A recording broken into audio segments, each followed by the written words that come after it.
put the feed in the trailer and put her chain over the opening so only the babies could get in. The mamas couldn't get in. And so as a few days would pass, the children would get used to going in there. They'd start having, confidence that they were going to be okay. And then after 4 or 5 days, when there was 6 or 7 trapped in there eating, the chain would be pulled, the gate would slam, and the trailer would go out of the pasture. And the mothers would chase the trailer. They would chase the trailer all the way out the pasture, and the babies' eyes would be wide open and trade. The trailer would leave out our own driveway, and the mama cows, as soon as that trailer would take a turn down Highway 35, all those cows would turn down the fence line, crying for their kids. And I didn't go vegan. Didn't even think about going vegan. I just cried. And my husband told me, Renee, you got to stop crying. You got to suck this up. You are a rancher's wife. This is what we do. We are feeding America. This is how we do it. This is how my grandpa did it. My great-grandpa did it. You need to be proud of this. And I wasn't. I wasn't proud of it. I hated it.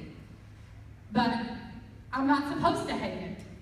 And so I swallowed it. I swallowed that. And because I'm not supposed to feel this. And so I swallowed it. And I would go outside with the mamas that would cry for days. And I would cry with them. I would scream into the earth because I knew that the earth could contain my grief. And I would beg for the cows to forgive me.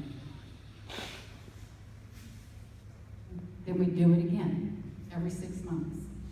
So it took me 4 years of that to finally be broken. The Red Trailer left in 2014. Yeah, we got into the whole humane meat and local dairy scene. But the reason we did that is because I started dealing with all this guilt, right? And so I told my husband one day, I said, Tommy, how come we don't kill and eat our own cows? He said, I couldn't do that. I'm like, why? I started really asking questions, because I started noticing all these babies going to slaughter.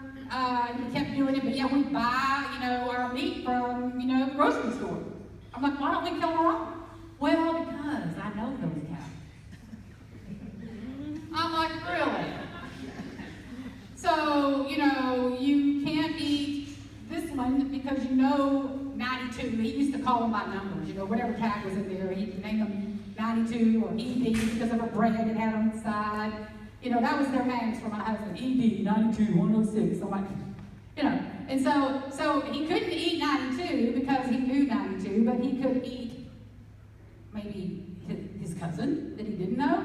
And that's what I would tell him. I said, so we can eat his cousin? I said, how do you know you're not eating 92 whenever we buy it at the grocery store? He said, well, I just don't want to, do that here. So I started, not purposefully, but because of the kind of person I am, I continued to ask questions and probe my husband for deeper understanding of what we were doing.